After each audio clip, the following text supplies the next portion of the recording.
In the studio, the opposition leader, Malcolm Turnbull. Good morning. Good morning, Neil. It's been a great week, hasn't it? Well, it's some weeks are better than others. Your job safe? Very much so. Sure. Absolutely. Have you spoken to Peter Costello about all this speculation, personally? Well, Peter and I speak regularly, and as far as the issue you raised earlier, I mean, the fact of the matter, Neil, is that the issue is closed. Peter has made it very clear that he is not interested in either a front bench or leadership role. To you? And so, to me, you personally? And that is the view. Yes, absolutely. Recently? Yeah, absolutely. Well, how recently? Well, very recently. I'm not going to look. I don't want to go into private conversations. Peter and I have discussed it, and we agreed that what I would say, and the position would be, literally, that he has made it clear that he is not interested in a front bench or leadership role. So I assume that means he'll get out at the next election? Well, you'd have to ask him. Well, what's your view? Do you want him sitting in such an important seat and safe seat as Higgins if he's not going to play the main game? Look, Neil, the reality is that he's made his position clear. He's been quite clear about that. He's had many opportunities to come back onto the front bench. I mean, he could have been leader of the party. He would have been leader of the party after the election. He chose not to be. He didn't stand when Brendan called a spill last year. He's been invited to come back onto the front bench both by Brendan and myself. And as I say, he has made it clear that he's not interested in a front bench or a leadership position. The issue is closed. We move on. But shouldn't he perform or get off the pot, really? I mean, you've got a very safe seat there. You want the best talent you can who are enthusiastic and gung-ho for getting you back into government. Should he get out of Higgins? I don't run commentaries on my colleagues, Neil. You're entitled to do that, and you I do it. Thank you. You do. That's your gig. But it's not for me to run commentaries on my colleagues. But you're leader. I mean, you've got a very safe seat here. You want the best possible talent. Surely you're entitled to say, look, Peter, if you're not going to do it, let's get out at the next election and put young superstar in. Yeah, well, Neil, all of those conversations, we have conversations with colleagues all the time, but they're best had one-on-one. Is it correct that your Chief of Staff, Chris Kenny, made the call to Mr Costello about returning to Shadow Treasury, not you? That's absolutely not true. So you made the call? Well, I've spoken to Peter about coming back onto the front bench. I don't know whether he's spoken to Chris Kenny as well, but I'm not aware of that. But the fact of the matter is, Peter and I have spoken about it. I'm not going to go into any more detail than what I've said, which is that he has made it clear that he's not interested in a front bench position or a leadership role. So did you offer him Shadow Treasury or not? I mean, there's been speculation, broad speculation you did. That's been denied by him. Did you or didn't you? Well, I don't think that's the case. But the fact of the matter is, he hasn't commented on the private conversation. I haven't commented on the private conversation, other than to say that you and I know, and every Australian knows, that the only reason he is not on the front bench is because he has chosen not to be there. That has been his call.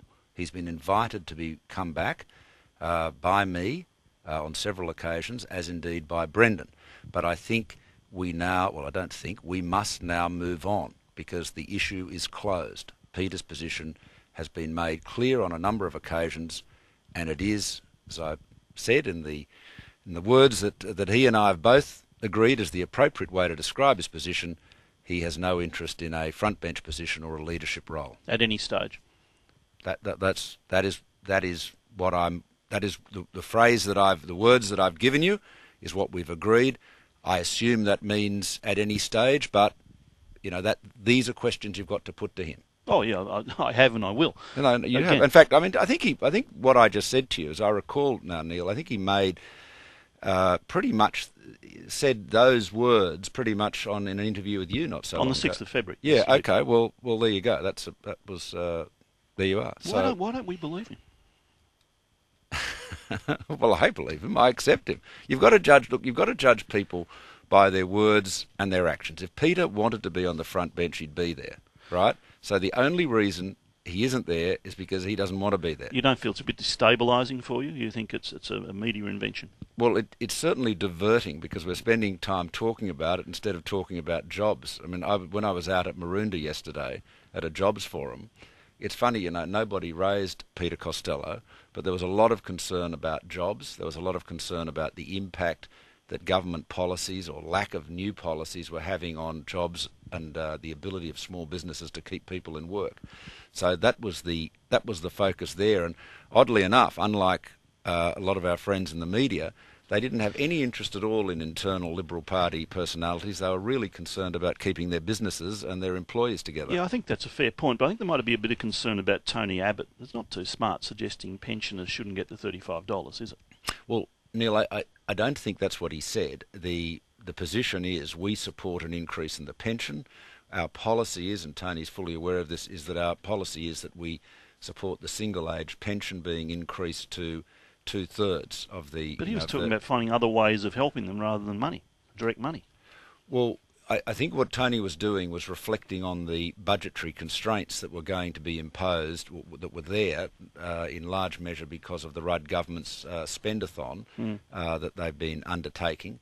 And no doubt every $1 billion that they spend and borrow puts more pressure on the budget. But does he now believe that they should get the $35? Well, Neil, our policy is that they should. Our policy is that the single-age pension should be increased. It's been our policy since last year, and in fact I introduced legislation into the House last year to provide for it. Well, does he now agree they should get it or not? He's quoted as saying, quote, I think something like this would need to be considered very carefully and very cautiously. Well, is he backed off from that? Well, all I can tell you is that our position is, our policy is unequivocal. Does he understand that now? I'm sure he does. You told him?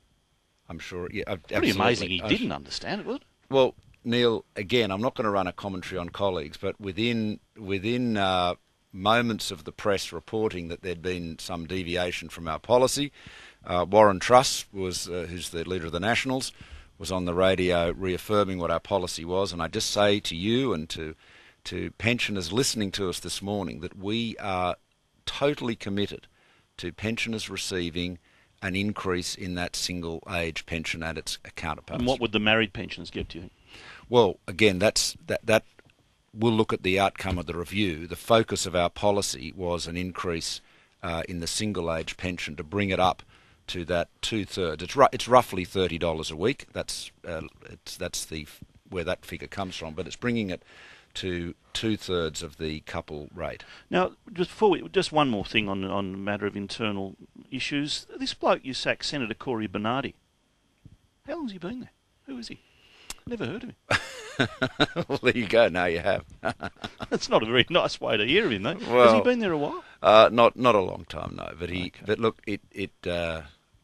I mean, the reality is that discipline and unity is everything in politics, and also, by the way, Neil, courtesy. And it's a willing contest, but I can't tolerate members of the shadow executive disparaging colleagues in such a personal or gratuitous fashion. And so what he said was that there was a member who would have joined any political party just to get into Parliament and become Prime Minister, and everybody said, Christopher Pyne. Was he talking about Christopher Pyne? Well, that was certainly how it was reported.